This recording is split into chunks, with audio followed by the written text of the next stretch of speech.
할렐루야 봉익주로교회 성도 여러분들 한 주간 평안하셨습니까? 8월 2일 주일 예배를 시작하도록 하겠습니다. 우리 함께 묵상으로 시작할까요? 함께 기도하겠습니다. 사랑의 주 아버지 감사합니다. 이 아침에도 주님 앞에 나와 기도드리며 저희들의 마음을 내려놓습니다. 주님, 가정마다 주님께서 찾아가셔서 축복하여 주시고 위로하여 주시고 새 힘을 허락하여 주시옵소서. 예배 가운데 평안이 임하게 하시고 아버지 우리 자녀들에게 아버지 놀라운 하나님의 복을 부어주시고 또 지혜를 부어주시옵소서. 감사드리는 모든 말씀 주 예수 귀하신 이름으로 기도드립니다. 아멘. 예, 우리 함께 찬양 드리시며 주님께 영광 올려드리겠습니다.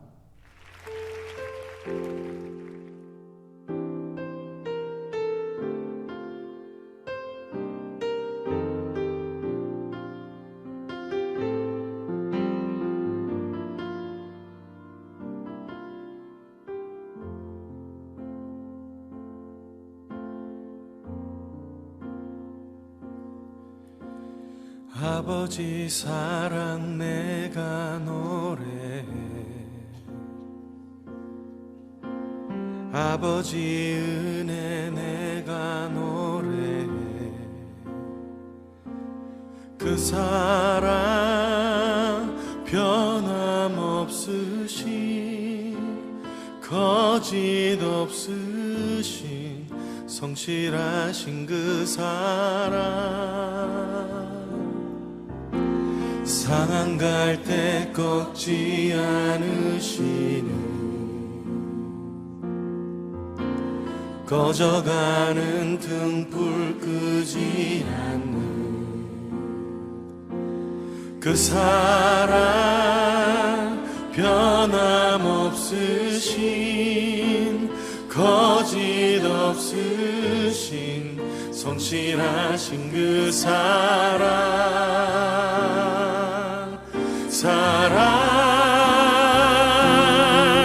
그 사랑 날 위해 죽으신, 날 위해 다시 사신 예수 그리스도, 다시 오실 그 사랑, 죽음도 생명도 천사도 하늘의 어떤 권세도 끊을 수 없는 영원한 그 사랑 예수. 아버지 그 사랑을 다시 한번 찬양하길 원합니다. 아버지 사랑 내가 노래해, 아버지 은혜 내가 노래해. 그 사랑 변함없으신 거짓 없으신 성실하신 그 사랑, 상한 갈 때 꺾지 않으신, 꺼져가는 등불 끄지 않는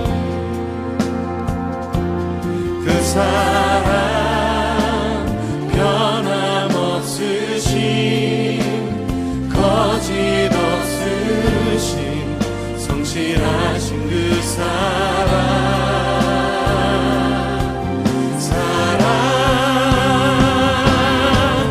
그 사랑 날 위해 죽으신, 날 위해 다시 사신 예수 그리스도, 다시 오실 그 사랑, 죽음도 생명도 천사도 하늘의 어떤 권세도 끊을 수 없는 영원한 그 사랑, 그 사랑, 그 사랑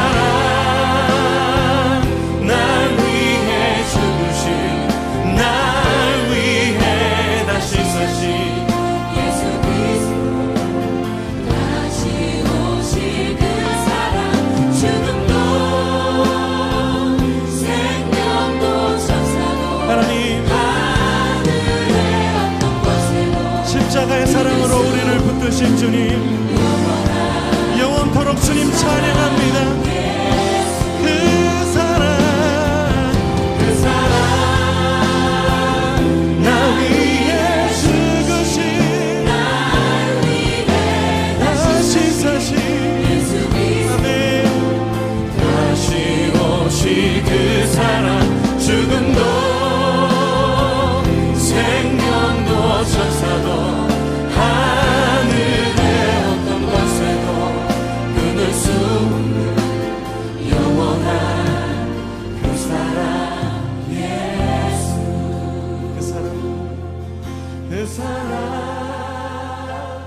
날 위해 죽으신 날 위해 다시 사신 예수 그리스도 다시 오신 그 사랑 죽음도 생명도 천사도 하늘의 어떤 곳에도 끊을 수 없는 영원한 그 사랑 예수 영원한 그 사랑 예수 영원한 그 사랑 예수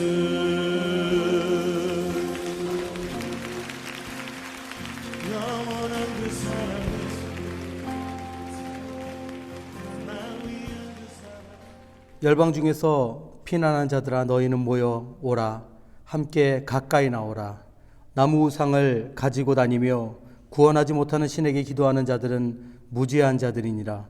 너희는 알리며 진술하고 또 함께 의논하여 보라. 이 일을 옛부터 듣게 한 자가 누구냐? 이전부터 그것을 알게 한 자가 누구냐? 나 여호와가 아니냐? 나 외에 다른 신이 없나니 나는 공의를 행하며 구원을 베푸는 하나님이라. 나 외에 다른 이가 없느니라. 땅의 모든 끝이여 내게로 돌이켜 구원을 받으라. 나는 하나님이라. 다른 이가 없느니라. 아멘. 살아계 주님 아버지, 오직 주님만을 경배하고 주님만을 찬양하기를 소원합니다. 오직 하나님만 높여 부르는 귀한 시간 되게 하여 주시고 오직 하나님만 드러나는 그런 놀라운 시간 되게 하여 주시옵소서. 감사드리는 모든 말씀 주 예수 귀하신 이름으로 기도드립니다. 아멘. 네, 이 시간 사도신경으로 신앙 고백하겠습니다.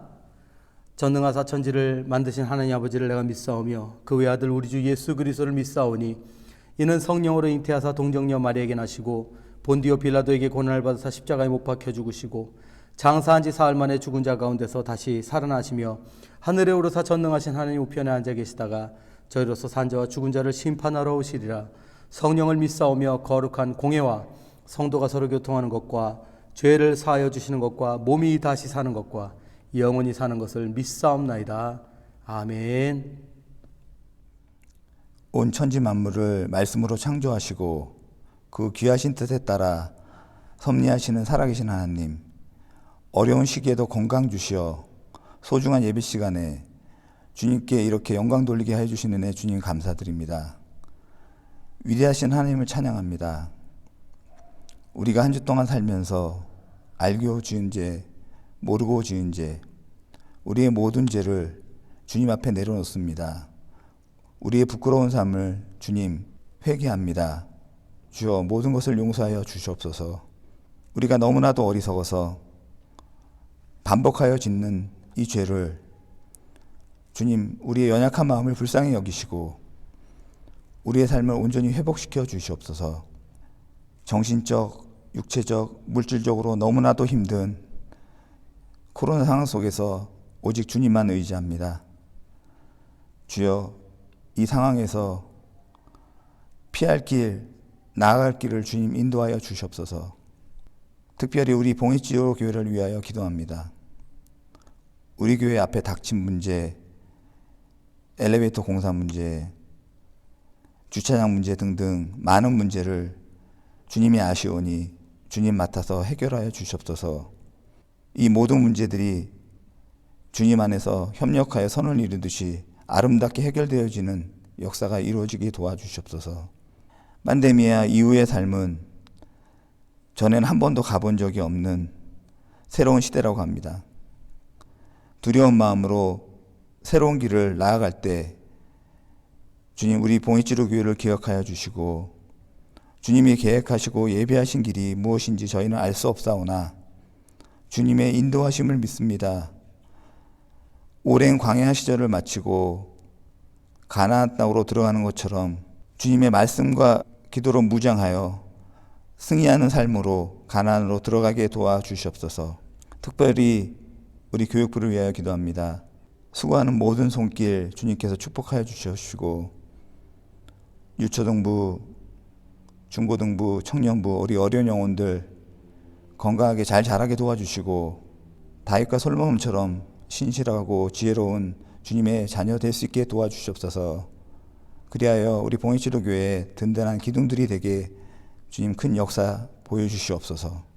어려운 상황 속에서도 애쓰고 계신 우리 최영 목사님을 기억하여 주시고 영육간에 강건하게 하시고 말씀을 전할 때 그 말씀이 성령 충만한 말씀, 은혜로운 말씀, 우리한테 꼭 필요한 말씀, 주님의 마음을 잘 전달하는 말씀 되게 도와주시옵소서.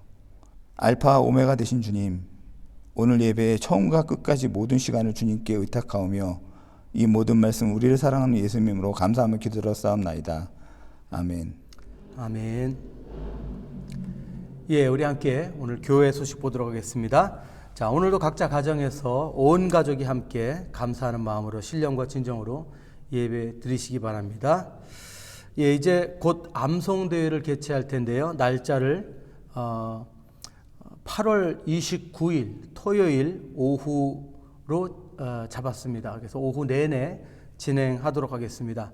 예, 8월 16일까지 김충현 집사님에게 신청을 해주시고요. 그리고 진행은 개인톡으로 각자 우리가 연결해서 진행하도록 하겠습니다. 여러분 준비하실 것은 핸드폰과 영상을 찍어 주실 분이 계시면 참 좋겠습니다. 상품은 저희들이 오뚜기 상품권과 또 모든 참가자분들께 생필품을 제가 준비하여서 나눠드리겠습니다. 그래서 대회가 있은 29일 다음 날 주일 저희가 댁으로 선물을 전달해 드리도록 하겠습니다. 페이스북과 카톡에 여러분 12구절 올려드렸으니까 계속해서 동참해 주시고 많이 참여해 주시기 바랍니다. 어린이들과 지난 25일 토요일 오후 4시에 만나서 아주 즐거운 시간을 가졌습니다. 오늘 퀴즈를 맞춘 어린이들에게 선물을 전달하겠습니다. 다음 모임은 우리 9월 5일 토요일 만날 텐데요. 이때는 지금 어린이들 드리고 있는 예배의 내용을 가지고 퀴즈를 진행할 텐데 부모님들도 함께 해주시면 감사하겠습니다. 우리 학생부와 청년부가 함께 주일 예배를 이제 드리게 됩니다. 주일 오전 11시 30분에 학생들도 청년들도 함께 예배를 드리겠습니다. 또 학생들과 담당 사역자들 해난 전사님 그리고 저와 유치부 아동부 교사로 수고하시는 학부모 집사님들을 위해서 계속 기도 부탁드립니다. 상가들이 다시 문을 열었습니다. 하지만 여전히 바이러스 위험에 노출돼 있죠. 서로 위해서 기도해 주시고요. 특히 경제적인 어려움 또 건강에 어려움이 있으신 분들을 위해서 함께 여러분들 중보해 주시고 기도해 주시기 바랍니다. 네, 교회 소식 이상입니다. 네, 오늘 말씀 함께 볼까요? 예, 오늘 말씀 머리카락에 담긴 의미라는 주제로 사사기 16장 4절에서 22절에 있는 말씀 함께 나누도록 하겠습니다. 먼저 함께 말씀 묵상해 보겠습니다.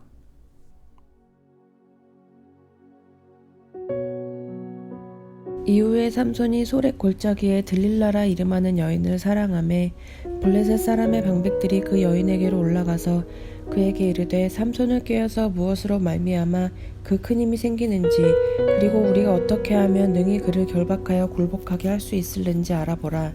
그리하면 우리가 각각 은 1,100개씩을 내게 주리라 하니 들릴라가 삼손에게 말하되 청하건대 당신의 큰 힘이 무엇으로 말미암아 생기며 어떻게 하면 능히 당신을 결박하여 굴복하게 할 수 있을는지 내게 말하라 하니 삼손이 그에게 이르되 만일 마르지 아니한 새 활줄 7으로 나를 결박하면 내가 약해져서 다른 사람과 같으리라. 블레셋 사람의 방백들이 마르지 아니한 새 활줄 7을 여인에게로 가져오매 그가 그것으로 삼손을 결박하고 이미 사람을 방 안에 매복시켰으므로 삼손에게 말하되 삼손이여 블레셋 사람들이 당신에게 들이닥쳤느니라 하니 삼손이 그 줄들을 끊기를 불탄 삼시를 끊음같이 하였고 그의 힘의 근원은 알아내지 못하니라. 들릴라가 삼손에게 이르되 보라 당신이 나를 희롱하여 내게 거짓말을 하였도다. 청하건대 무엇으로 당신을 결박할 수 있을는지 이제는 내게 말하라 하니 삼손이 그에게 이르되 만일 쓰지 아니한 새 밧줄들로 나를 결박하면 내가 약해져서 다른 사람과 같으리라 하니라. 들릴라가 새 밧줄들을 가져다가 그것들로 그를 결박하고 그에게 이르되 삼손이여 블레셋 사람이 당신에게 들이닥쳤느니라 하니 삼손이 팔 위에 줄 끊기를 실을 끄는 같이 하였고 그때에도 사람이 방 안에 매복하였더라. 들릴라가 삼손에게 이르되 당신이 이때까지 나를 희롱하여 내게 거짓말을 하였도다. 내가 무엇으로 당신을 결박할 수 있을는지 내게 말하라 하니 삼손이 그에게 이르되 그대가 만일 나의 머리털 7가닥을 배틀의 날실에 섞어 짜면 되리라 하는지라. 들릴라가 바디로 그 머리털을 단단히 짜고 그에게 이르되 삼손이여 블레셋 사람들이 당신에게 들이닥쳤느니라 하니 삼손이 잠을 깨어 배틀의 바디와 날실을 다 빼내니라. 들릴라가 삼손에게 이르되 당신의 마음이 내게 있지 아니하면서 당신이 어찌 나를 사랑한다 하느냐. 당신이 이로써 3번이나 나를 희롱하고 당신의 큰 힘이 무엇으로 말미암아 생기는지를 내게 말하지 아니할도다 하며 날마다 그 말로 그를 재촉하여 조름해 삼손의 마음이 번뇌하여 죽을 지경이라. 삼손이 진심을 드러내어 그에게 이르되 내 머리 위에는 삭도를 대지 아니하였나니 이는 내가 모태에서부터 하나님의 나실인이 되었음이라. 만일 내 머리가 밀리면 내 힘이 내게서 떠나고 나는 약해져서 다른 사람과 같으리라 하니라. 들릴라가 삼손이 진심을 다 알려주므로 사람을 보내어 블레셋 사람들의 방백들을 불러 이르되 삼손이 내게 진심을 알려주었으니 이제 한 번만 올라오라 하니 블레셋 방백들이 손에 은을 가지고 그 여인에게로 올라오니라. 들릴라가 삼손에게 자기 무릎을 베고 자게 하고 사람을 불러 그의 머리털 7가닥을 밀고 괴롭게 하여 본즉 그의 힘이 없어졌더라. 들릴라가 이르되 삼손이여 블레셋 사람이 당신에게 들이닥쳤느니라 하니 삼손이 잠을 깨며 이르기를 내가 전과 같이 나가서 몸을 떨치리라 하였으나 여호와께서 이미 자기를 떠나신 줄을 깨닫지 못하였더라. 블레셋 사람들이 그를 붙잡아 그의 눈을 빼고 끌고 가사에 내려가 놋줄로 매고 그에게 옥에서 맷돌을 돌리게 하였더라. 그의 머리털이 밀린 후에 다시 자라기 시작하니라. 삼손 이야기는 머리카락에 힘이 있는 장사 이야기로 잘 알려져 있죠. 긴 머리 삼손 이야기를 하려니까 옛날 생각이 나서 긴 머리 이야기 하나 해드리겠습니다. 제가 한 10년 전에 전도사 시절까지도 머리를 이렇게 길러서 뒤로 따고 다녔던 적이 있습니다. 특별한 이유는 없었습니다. 그냥 그게 늘 해보고 싶었어요. 근데 나중에 보니까 그 머리가 저한테 잘 안 어울린다는 걸 알았습니다. 솔직히 전에도 그런 줄 알았는데 인정하기 싫어서 누가 이렇게 뭐라고 하면은 다 자라는 동안은 원래 좀 지저분해 보이는 거라고 하면서 우겼어요. 근데 나중에 다 자라도 안 어울리더라고요. 얼굴도 동그랗고 워낙 큰 데다가 안 어울려요. 근데 그걸 인정하는데 굉장히 시간이 오래 걸렸습니다. 제 머릿속으로 제 마음속으로 그렇게 생각을 가졌던 겁니다. 나는 음악인이고 또 자유를 즐기는 바이커니까 오토바이도 타고 다녔습니다. 이 머리가 나한테는 적격이다 그렇게 생각했던 거죠. 그리고 그 생각이 잘못되었다는 것을 인정한 데는 굉장히 오랜 시간이 걸렸습니다. 가끔 옛 사진이 나와서 이렇게 보면 저도 깜짝깜짝 놀랍니다. 저희들은 우리 자신이 결심한 대로 또 내가 마음 먹은 대로 살아가는 그런 존재들이 아닌가 그렇게 생각합니다. 혹 잘못되고 아니다 싶어도 또 누가 말을 해줘도 한 번 내가 결정하고 마음 먹은 것은 잘 인정하지 못하죠. 이런 것들은 머리 스타일에서뿐만이 아니라 누군가의 외모를 바라보는 시선, 또 고정관념, 편견, 철학 등이 모두 그렇습니다. 그리고 그런 것들은 결국 자신의 신념에서 흘러나오는 것입니다. 내 고집대로, 내 생각대로. 하지만 문제는 그 인생의 중요한 결정 앞에서 오직 자기가 가지고 있는 신념만이 정답이라고 생각하는 것은 상당히 위험한 것이라는 거죠. 신념이란 것이 내가 가진 지식 그리고 경험과 연결되어 있거든요. 결국은 그 지식의 한계의 산물이 바로 신념입니다.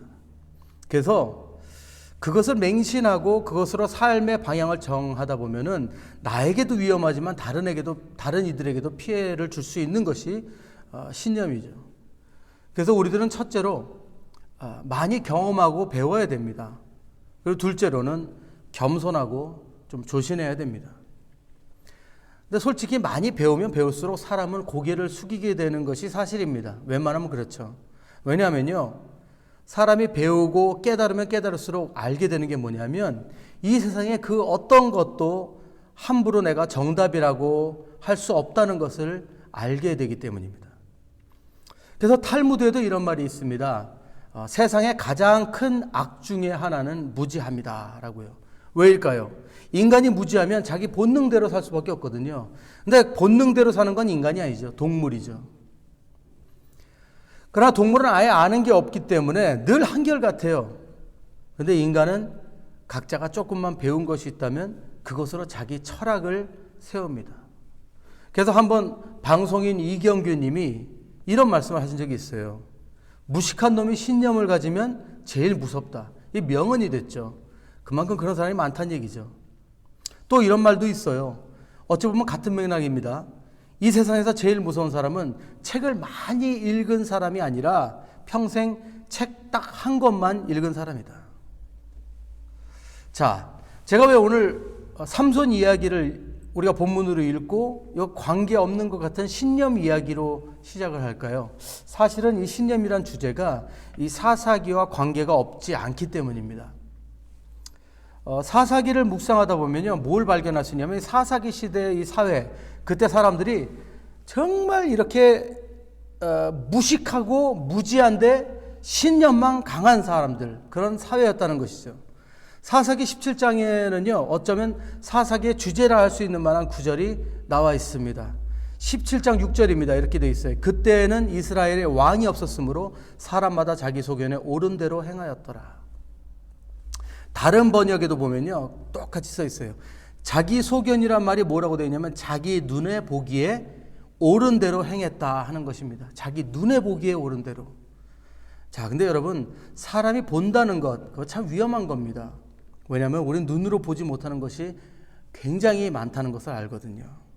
가장 안타까운 것은요, 첫째로 이 무지함이 이방인들의 이야기가 아니라 이스라엘인들의 이야기라는 것입니다. 즉 자신들의 조상이 하나님의 은혜로 도움을 받아서 출애굽하고 지금 약속의 땅 가나안까지 얻어서 정착하게 된 그들이 그랬다는 거예요. 무지하고 자기 신념만 강한. 두 번째는요, 또 그렇다고 해서 이들이 아주 하나님을 잊었는가? 그건 아니에요. 왜냐하면 하나님께서 그들이 하나님을 잊고 우상 숭배를 할 때마다 그들이 살려둔 이방인들을 통해서 그들을 침략하게 하시고 식민화가 되게 하셨을 때 그때마다 이 사람들이 하나님께 울부짖었다고 되어 있거든요. 그리고 세 번째는 그래도 그 중에 하나님을 찾겠다는 이들이 있었는데 그들이 그 하나님을 찾는 그 방법이 그 지식이 너무 얕아서 형식적인 것은 말할 것도 없고요. 우상 숭배적인 데다가 샤머니즘적이고 하나님에 대한 오해가 가득했다는 것입니다. 이런 그들의 일상을 너무도 잘 보여주는 이야기들이 나중에 꼭 여러분 묵상해 보시면 좋겠는데 바로 사사기 17장에서 20장에 나오는 내용들입니다. 그 중에 17장에서 18장 안에 있는 이야기만 좀 정리해서 드리자면 이렇습니다. 이방인 중에 미가라는 사람이 있었는데 어머니의 재산을 도둑질했어요. 근데 이 어머니가 그 도둑에게 저주를 내리니까 그 저주가 자기한테 임할까봐 어머니한테 자수를 합니다. 재산을 돌려주겠다면서. 근데 더 웃기는 거는 여기서 그 어머니가 자기 아들이 너무 장하다면서 뭘 한 줄 아세요? 자기 아들의 형상으로 우상을 만듭니다. 근데 이 아들이 자기 형상으로 만든 우상하고 또 전에 조상이 섬기던 다른 우상을 가지고 계속 복을 빌기 위해서 자기 아들을 제사장으로 세워서 거기에다가 제사를 지냅니다. 근데 좀 지내보니까 안 되겠거든요. 안 되겠으니까 지나가던 여행하던 레위 사람을 만나게 됩니다. 그래서 어디서 들은 건 있죠. 레위 사람이 하나님을 예배를 섬긴다는. 그 레위 사람이랑 흥정을 해가지고 그 사람을 제사장으로 세웁니다. 자, 보세요. 엉망진창이죠. 근데 뭐 이건 뭐 그 사람이 이방인이니까 몰라서 그랬다 칩시다. 근데 재밌는 건 이 레위인이 웃기는 게, 이 레위인이에요. 아무나 다 제사장이 될 수 있는 게 아니에요. 레위인 중에서도 아론의 자손만이 제사장이 될 수가 있습니다. 근데 당시 이스라엘 사람들이 하나님께 제사 드리지도 않고 또 11조도 그러니까 안 바치겠죠. 그러니까 레위인들의 생계가 위태로워진 겁니다. 그래서 여행을 하다가 이런 흥정에 넘어간 것이죠. 결국에 이방신의 제사장을 하고 있는 거예요, 레위인이. 그러던 중에 한 이스라엘의 단이라는 지파가 이 미가가 살고 있는 이 땅을 정복하려고 정탐꾼을 보냅니다. 정탐꾼을 보내는데 그 레위 사람이 제사장을 하고 있는 것을 보고는 왜 이방신에게 제사장을 섬기고 있냐 하면서 그를 꾀가지고 나중에 그 땅을 정복한 다음에 그 제사장을 자기네 제사장으로 데려가요, 다시. 근데 진짜 웃기는 건 여기서 뭐냐면요, 이 단지파, 이 사람들이 이스라엘 사람들이에요. 하나님의 백성들이에요. 이 단지파가 제사장만 데려가는 것이 아니라 이 미가가 만들어서 자기가 섬기던 그 우상을 뺏어가요. 그리고 자기들이 거기다 숭배를 합니다. 그리고 레위 제사장을 그 우상을 섬기는 제사장으로 임명을 한다는 것이죠. 찹찹하죠. 뭐 해서 복은 받아야 되겠는데, 예, 어떻게 해야 될지 모르겠고, 그러니까 흉내는 내고, 나중에 여러분 한번 읽어보세요. 정말 재밌어요. 근데 여러분 한번 보세요. 지금 이 상황을 잘 한번 보시면요, 어디서 많이 보는 그림 아닙니까? 여러분 오해하지 마시고요. 모두가 그렇다는 건 아니에요. 근데 소수의 잘못된 예를 우리가 들어서 말씀드리는 겁니다. 잘 들어보세요. 한 교회가 있습니다. 근데 이 교회는 돈은 있어요. 근데 말씀도 복음도 없고요. 기복적이고 종교적이고 권위가 강한 그런 큰 교회입니다. 근데 우선 사역자가 필요하니까 우선 아무나 데려다가 사역자로 키웠어요. 근데 시간이 지나 보니까 안 되겠어요. 야, 우리도 돈은 있으니까 한번 좋은 사람 데려다가 세워보자 해서 이력서들을 검토를 해서 나름 그래도 뼈대에 있는 목회자 한 사람을 떡 세워서 고만고만 잘 교회를 이끌어갑니다. 근데 얼마 안 있다가 주변에 큰 대형 교회가 들어선 거죠. 그리고 그 교회 성도를 다 뺏고 교회는 무너지고 그리고 결국에 사역자도 뺏어가서 결국 똑같이 말씀도 복음도 없이 기복적이면서 종교 행사와 이벤트만 잔뜩 하는 그런 교회가 되는 겁니다. 그리고 주일이면 하나님이 승리하셨다고 승전가를 외칩니다. 이런 일은 없을 거예요. 그죠? 제가 상상하는 겁니다. 근데 만약에 이런 교회가 있다면 여러분 여기에 하나님이 계실까요? 안 계실까요? 하나님이 어디 계실 수 있겠습니까? 이것이 바로 무지한데 10년만 있었던 당시 사사시대 이스라엘 백성들의 모습이고요. 어쩌면 현세에도 이런 영적으로 무지하고 10년만 있는 기독교인들 또 교회의 모습이 될 수 있다는 것입니다. 제가 오늘 삼손 이야기를 나누기 전에 왜 이런 얘기를 해드리냐면 저희들이 이 당시 이스라엘의 이런 상황을 여러분에게 말씀드리지 않으면 오늘 말씀을 이해하는데 조금 어려움이 있으실까 봐 제가 그러는 거예요. 삼손이 태어났던 그 시대에도 이스라엘은 또다시 하나님 앞에 범죄하고 그래서 하나님께서 이때는 블레셋 사람들에게 이스라엘을 넘겨주셨어요. 그들로 침략하게 하고 그들을 40년 동안 통치하게 하셨어요. 노예로 산 거죠. 근데 그 난리통에 이 단지파에 마노아라는 사람이 있었는데 그 아내랑 둘이서 자녀가 오랫동안 없었다고 되어 있습니다. 그러던 어느 날 하나님의 사자가 그 아내에게 나타나서 아이를 잉태할 것인데 그가 나중에 블레셋으로부터 너희 이스라엘 민족을 구원할 사사가 될 것이라 합니다. 그래서 그를 나시린으로 키우라 하죠. 여기는 예수님 탄생하고 좀 비슷하죠. 그런데 잘 보세요. 여러분 이게 얼마나 영광스러운 일입니까? 이 두 사람이 이 부부가 자식이 안 생겼는데 자식이 생긴다고 하니 얼마나 기뻤겠어요. 그리고 그 아들이 나중에 지금 40년 동안 노예 생활하는 이스라엘을 구출한다는데 구원한다는데 정말 기쁘고 큰 영광이죠. 나시린이라고 하면은 뭐냐면 하나님께 구분된 자를 의미하는데 이 천사는 세 가지를 주의를 시킵니다. 포도주나 독주를 가까이 하지 말 것, 주검이나 부정한 것을 가까이 하지도 말 것, 먹지도 말 것, 그리고 머리에 칼을 대지 말 것. 세 가지예요. 자, 근데 이 아내가 어떻게 그 말을 듣고 행동을 하냐? 이 말을 듣고 기뻐하고 감사함이 있었나요? 아니에요. 그냥 놀랐어요. 놀라서 얼른 남편한테 뛰어갑니다. 남편 마노아한테 달려가서 자기가 본 것들을 다 남편한테 얘기해 주는데 그때 남편도 그 얘기를 듣고 기뻐하거나 감사하는 모습은 없어요. 그리고 제일 먼저 한 것이 걱정을 하면서 기도를 합니다. 사사기 13장 8절 읽어볼게요.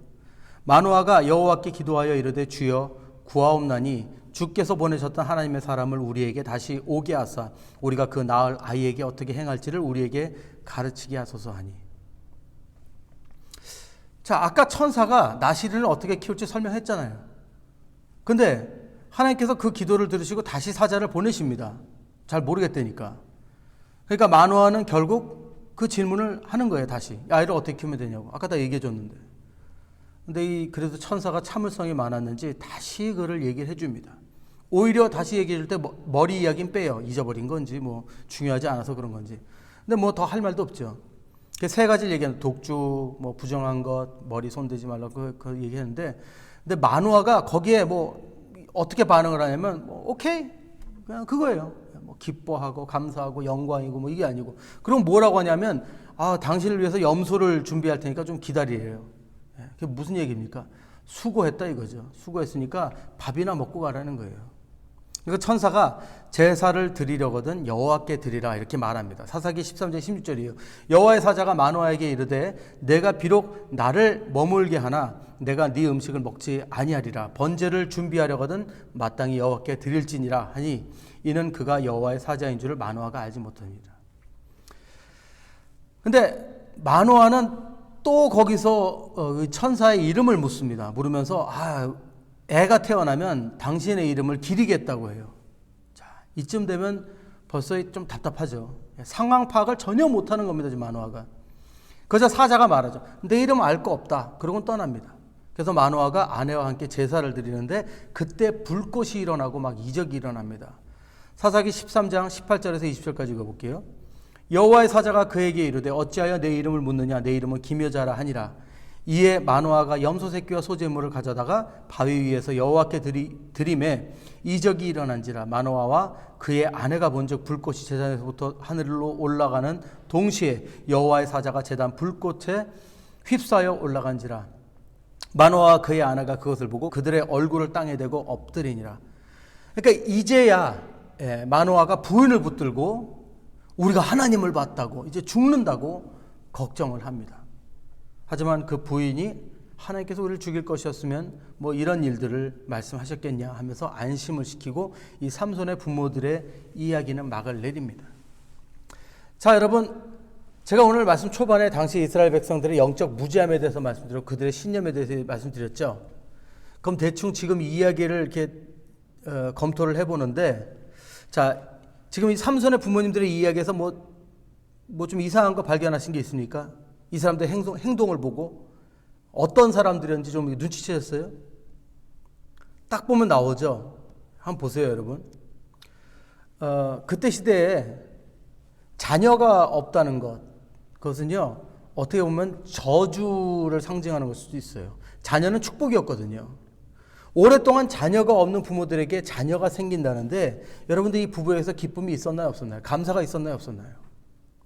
또 당시 이스라엘이 40년간 블레셋에게 식민을 당하고 있었어요. 그러니까 노예처럼 살고 있었어요. 근데 자기 자식이 이 이스라엘을 구원할 자라고 합니다.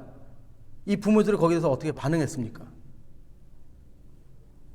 자, 아내는 사자에 대해서 그냥 놀라서 어쩔 줄을 모르고 태어날 아기보다는 그가 누군지가 더 궁금했습니다. 남편은 당장 아이가 생긴다는데 나실이라는 말에 이걸 어쩌라고 우리한테 어떻게 키우라고 하는 건가 하는 그런 태도를 보입니다. 그리고 둘 다 처음 천사가 말했을 때 뭘 들은 건지 다시 와달라고 해서는 같은 말을 두 번 반복하고는 그저야 알아들은 건지 만 건지 이스라엘을 블레셋에서 구원해 준다는 얘기 뭐 이런 거에 대한 얘기는 아예 대한 얘기는 하나도 없고 질문이 그저 무슨 마치 연예인이라도 만난 것처럼 염소 잡아줄 테니까 수고했으니까 먹고 가라고. 천사가 안 먹는다고 하니까 뭐 하나님께 바치라고 하는데 눈치가 없는 건지 머리가 나쁜 건지 그럼 또 천사 이름이 뭐냐고. 애가 태어나면 기념하겠다고 하면서 그때까지도 하나님이 보낸 천사라는 것을 모르고 멍청한 소리만 하다가 천사 떠나고 제사 드리는 중에 불꽃이 일어나고 이적이 일어나니까 그제야 하나님 봤다면서 죽는다고 호들갑을 떱니다. 여러분 어때 보이세요? 이 부모님들이 지혜롭고 영적인 사람으로 보이세요? 아니죠. 근데 이분들이 누구시라고요? 삼손의 부모님이 될 분들입니다. 그럼 제가 질문을 하나 할게요. 여러분들, 이런 부모님들이 영적으로 무지하고 지혜롭지 못한 이 부모님들이 우리 삼손을 나시린으로 잘 키울까요? 못 키울까요? 예, 망나니가 나옵니다. 망나니. 자, 하나님 왜 삼손을 나시린으로 세우셨습니까? 예, 이스라엘을 블레셋 사람들에게서 구하기 위해서라고 하셨죠. 근데 이제 삼손이 처음 등장하는 부분, 거기를 제가 읽어볼게요. 뭐라고 나오나? 14장 1절에서 2절이에요. 삼손이 딥나를 내려가서 거기서 블레셋 사람의 딸들 중에서 한 여자를 보고 올라와서 자기 부모에게 말하여 이르되 내가 딥나에서 블레셋 사람들 딸들 중에서 한 여자를 보았사오니 이제 그를 맞이하여 내 아내로 삼게 하소서 하매. 게임 끝났죠? 이게 첫 등장이에요. 첫인상이 굉장히 중요한데 삼손의 첫인상이 굉장히 강합니다. 자, 근데 더 웃긴 건 부모가 거기에 대해서 어떻게 해요? 물론 처음에 뭐라고 하죠. 근데 결국엔 그냥 그 뜻에 끌려가요. 예. 3절 읽어볼게요. 그의 부모가 그에게 이르되 네 형제들의 딸들 중에나 내 백성 중에 어찌 여자가 없어서 네가 할례 받지 아니한 블레셋 사람에게 가서 아내를 맞으려 하느냐 하니 삼손이 그의 아버지에게 이르되 내가 그 여자를 좋아하오니 나를 위하여 그 여자를 데려오소서 하니라. 자, 근데 여기서 그 다음에 주목할 부분이 나옵니다. 바로 그 다음 구절인데 이렇게 기록되어 있어요. 그때 블레셋 사람이 이스라엘을 다스린 까닭에 삼손이 틈을 타서 블레셋 사람을 치려 함이었으나 그의 부모는 이 일이 여호와께로부터 나온 것인 줄을 알지 못하였더라. 자, 이 부분을 잘 읽어보지 않으면은 마치 삼손이 블레셋을 칠 계획을 하고 있었고 그 기회를 엿보았던 것처럼 이렇게 오해할 수가 있습니다. 그런데 그것을 부모들이 이해를 못했다는 것처럼 이렇게 들릴 수 있어요. 그런데 다른 번역들을 보면은 그게 아니에요. 자, 킹제임스 번역을 보면 이렇게 돼 있어요. 그러나 그의 아버지와 어머니는 그것이 주에게서 나왔음을 알지 못하였고 또 그때의 블레셋 사람들이 이스라엘을 지배하였으므로 그분께서 블레셋 사람들을 칠 기회를 찾고 있음을 알지 못하였더라. 현대인의 성경 볼까요? 그의 부모는 이것이 여호와께서 계획하신 일인 줄을 알지 못하였다. 그때 이스라엘은 블레셋 사람의 지배를 받고 있었는데 여호와께서는 삼손을 통해 블레셋 사람을 칠 기회를 찾고 계셨다. 자, 누가 계획을 하고 있었다? 삼손이 계획했어요? 하나님이 계획했습니까? 하나님이 계획하셨어요. 삼손은 지혜로운 부모를 만나지 못했고 교육도 잘 받지 못했어요. 외아들로 오야오야 버릇없이 자랐어요. 그리고 힘은 또 어마어마합니다. 근데 힘만 어마어마하게 센 게 아니에요. 자존심도 어마어마하게 세요. 그래서 사자가 지나가다가 자기 보고 으르렁댄다고 가서 찢어 죽여버립니다. 공격한 것도 아닌데 동물은 원래 짖어요. 개도 짖고. 자기 무시하지 말라 이거죠. 또 혼인잔치에 손님들한테 가서 내기를 걸고는 자기가 이길 줄 알았는데 자기가 지니까 30명을 쳐 죽입니다.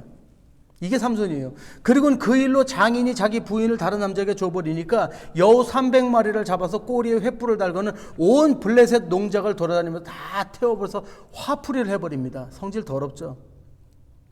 그러다 블레셋 사람들이 삼손이 저지른 일 때문에 장인과 부인을 잡아다가 불태워 죽입니다.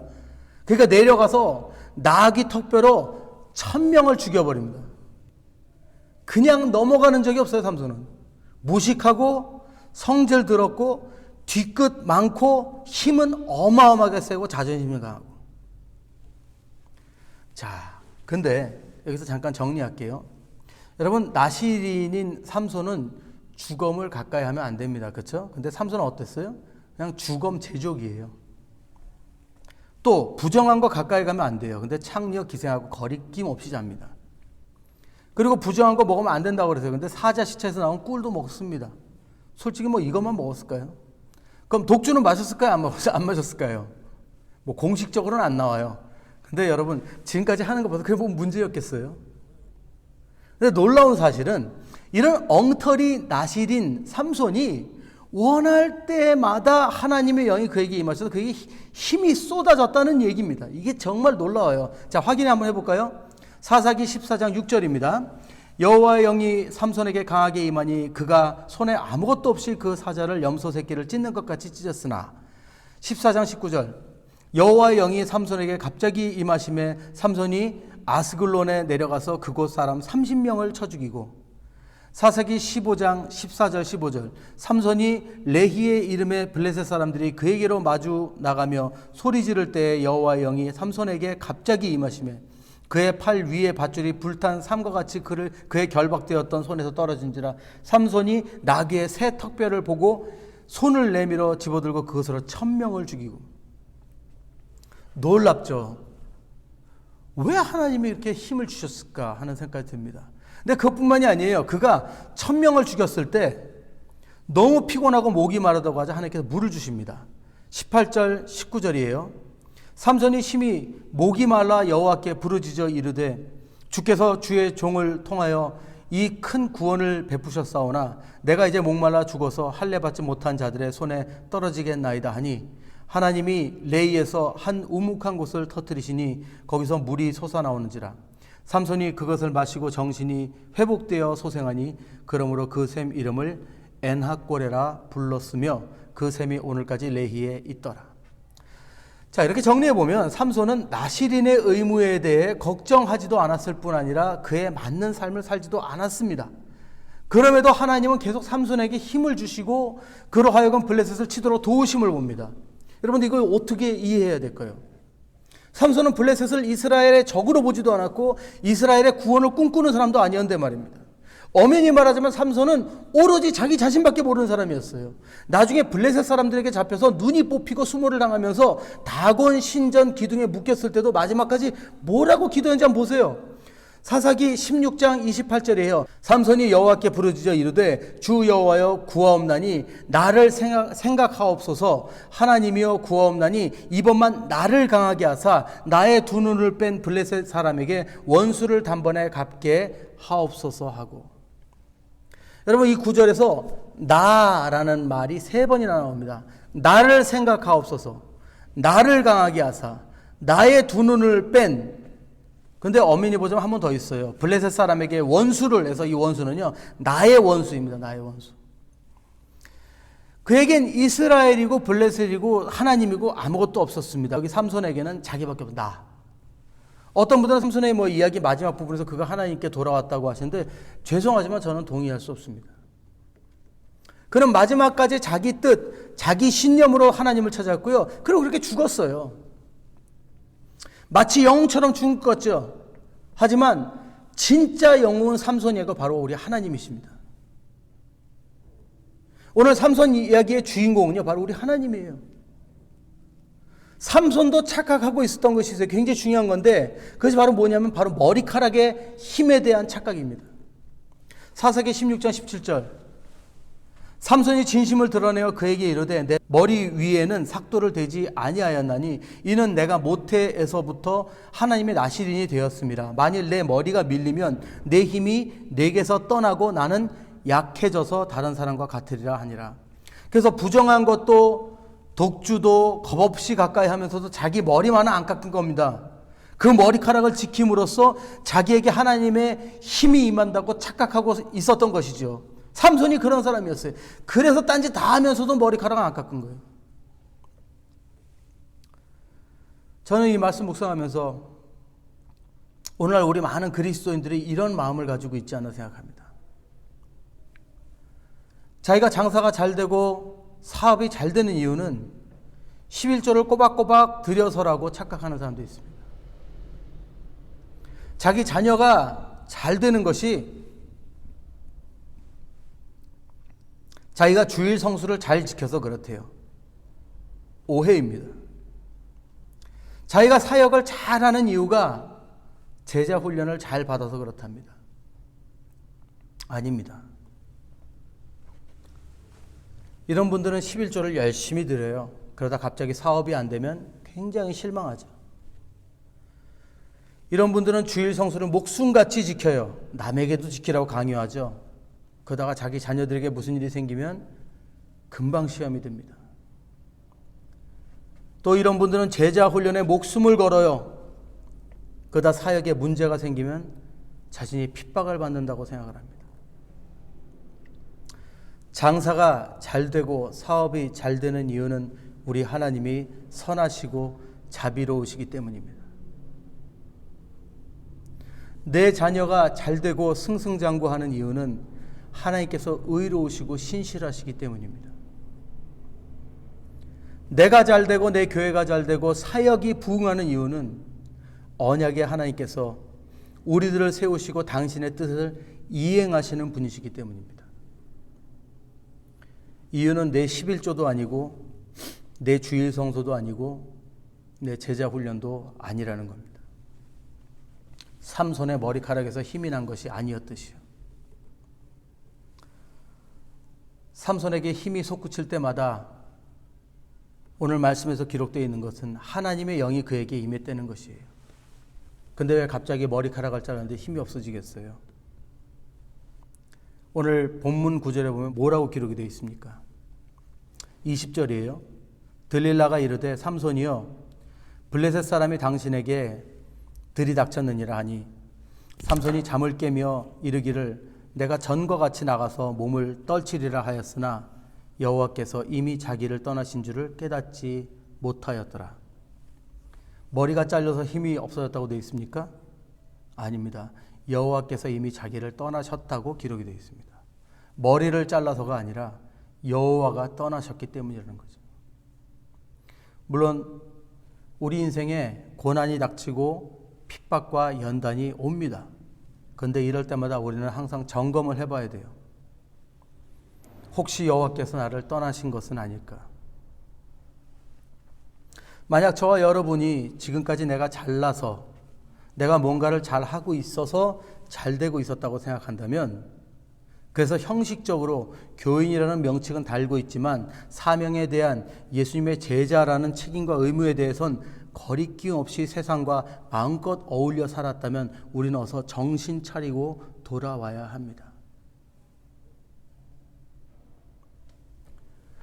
왜 여호와께서는 그동안 삼손에게 힘을 공급해 주시다가 갑자기 떠나셨을까요? 그 이유가 바로 15절, 16절에 나옵니다. 들릴라가 삼손에게 이르되 당신의 마음이 내게 있지 아니하면서 당신이 어찌 나를 사랑한다 하느냐? 당신이 이로써 3번이나 나를 희롱하고 당신의 큰 힘이 무엇으로 말미암아 생기는지를 내게 말하지 아니하였도다 하며 날마다 그 말로 그를 재촉하여 조르매 삼손의 마음이 번뇌하여 죽을 지경이라. 삼손은 들릴라를 정말 사랑했습니다. 어쩌면 삼손은 들릴라가 자기를 배신하고 있는 걸 알았을지도 몰라요. 들릴라에게 이 얘기를 하면서 자기를 죽일지도 모른다는 생각을 했지만 들릴라를 죽을 만큼 사랑했던 것입니다. 그래서 삼손은 그녀에게 자신과 하나님과의 관계를 털어놓습니다. 나는 하나님으로부터 나실인으로 태어났다. 그러면서 자신과 하나님의 관계를 털어놓고 하나님을 버립니다. 그리고 들릴라와 새롭게 관계를 시작하는 것입니다. 그리고 그때 하나님의 영이 그에게서 떠나간 것입니다.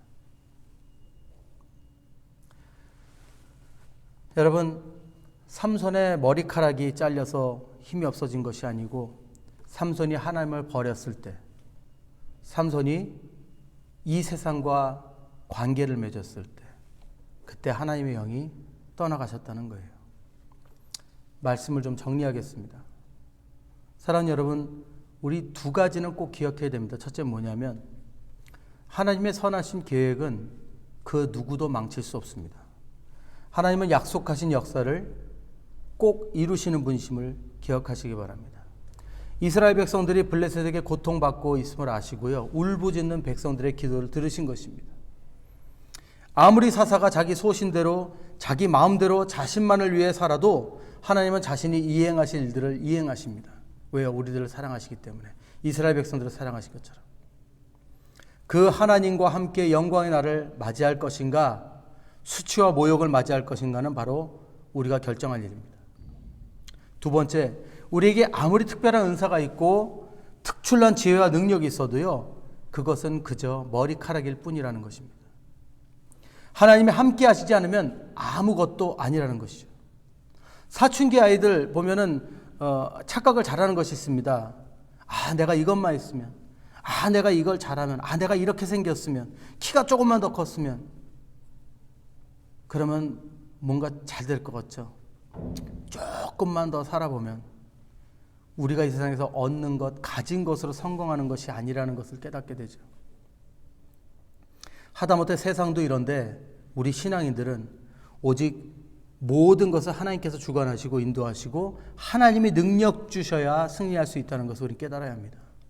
그분이 우리의 모든 것 되시고 그분이 우리의 온 우주의 통치자 되심을 믿으시기 바랍니다.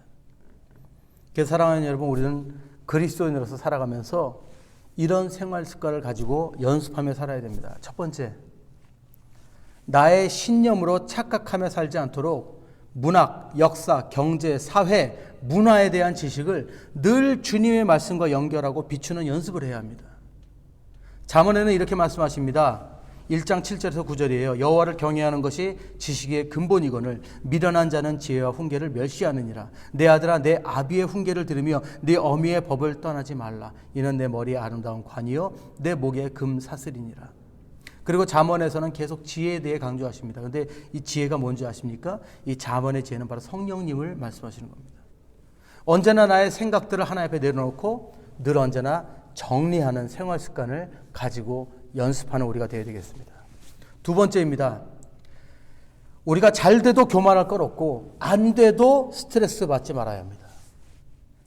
아까도 말씀드렸지만 우리 착각하면 안 됩니다. 우리의 주체는 오직 여호와 하나님이십니다. 혹 일이 잘 안 풀려도 우리가 먼저 걱정해야 할 일은 여호와 하나님께서 이 모든 일 가운데 역사하고 계시는가를 우리가 확인하는 겁니다. 지금 우리 교회도 어려운 일이 지금 꽤 있어요. 지금 공사 때문에도 지금 힘들고 주차장 문제도 그렇고 우리 집사님들 지금 굉장히 지금 마음고생하시고 계세요. 근데요, 여러분, 우리 걱정하기 전에 먼저 이 하나님께서 이 일들에 대해서 다 책임져 주신다는 걸 믿으시기 바랍니다. 주님께 올려드리고요, 맡기세요. 하나님께서 모든 길을 인도해 주실 겁니다. 내가 최선을 다해서 잘 안 됐는데 그것 때문에 여러분 너무 걱정하지 마십시오. 잘 안 되면 안 되는 대로, 이유 없는 고통은 고난은 없다고 분명히 말씀하셨습니다. 또 잘 되면 잘 되는 대로 하나님께 영광입니다. 우리가 이 모든 일들을 하나님께 맡기지 않으면요, 잘 되면 집사님들이 영광 받는 거고 안 되면 속상하고 그렇게 되는 겁니다. 그러니까 무조건 잘 돼야 되는 거죠. 근데 우리가 이것들을 다 하나님께 맡기시면요, 이 모든 책임이 하나님께 있다는 것을 여러분 기억하시기 바랍니다. 역대하 20장 15절에도 이렇게 되어 있어요. 여호와께서 이같이 너에게 말씀하시기를 너희는 이 큰 무리로 말미암아 두려워하거나 놀라지 말라. 이 전쟁은 너에게 속한 것이 아니요 하나님께 속한 것이니라. 하나님께 드리면 하나님께서 이 모든 것에서 앞장서 일하실 것을 믿으시기 바랍니다. 또 세 번째 마지막입니다. 우리는 행위가 중요한 것이 아니라 하나님과의 관계가 더 중요하다는 것을 기억해야 합니다. 여러분, 11조 드려야 합니다. 저도 늘 합니다. 늦게 들어서 그렇지. 주일 성수 잘 지켜야 합니다. 속옷 입고 예배 드리지 마세요. 번개는 안 맞지만 하나님에 대한 예의가 아니죠.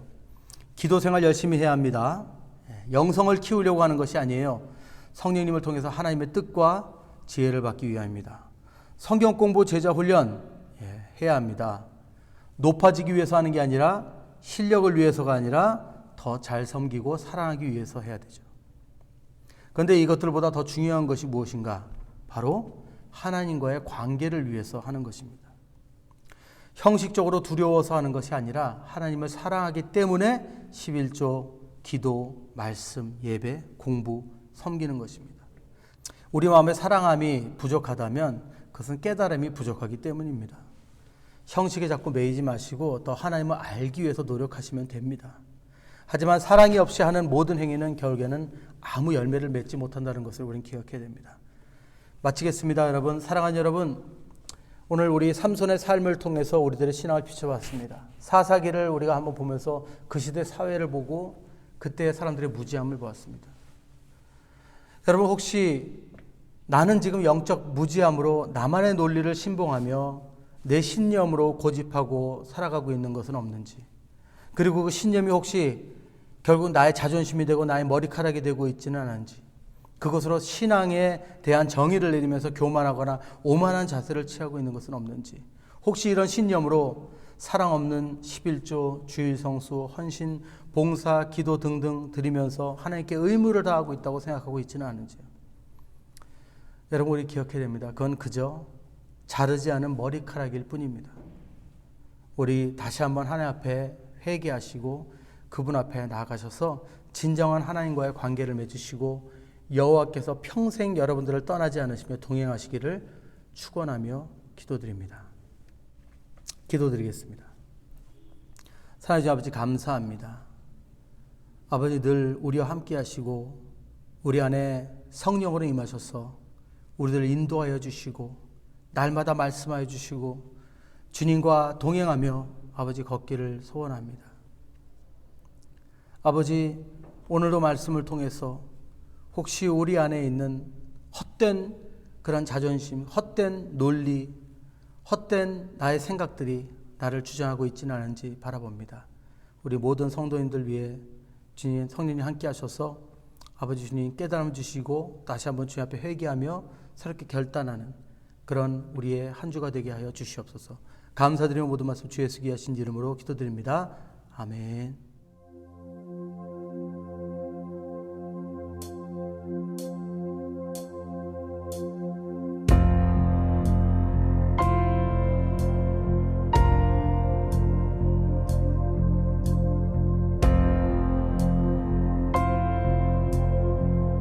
우리 시간 정직한 마음으로 주님 앞에 우리의 마음을 쏟으며 이 노래를 우리의 기도로 삼아 계속해서 주님 앞에 나아가겠습니다.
이제는 우리 주 예수 그리스도의 한량없는 은혜와 하나님 아버지의 크고 놀라우신 사랑하심과 성령님의 감화감동하심과 역사하심이 오늘도 주님만 붙들고 나아가고자 하는 우리 모든 교회 위에 성도님들 위에 지금부터 영원토록 함께 있을지어다. 아멘.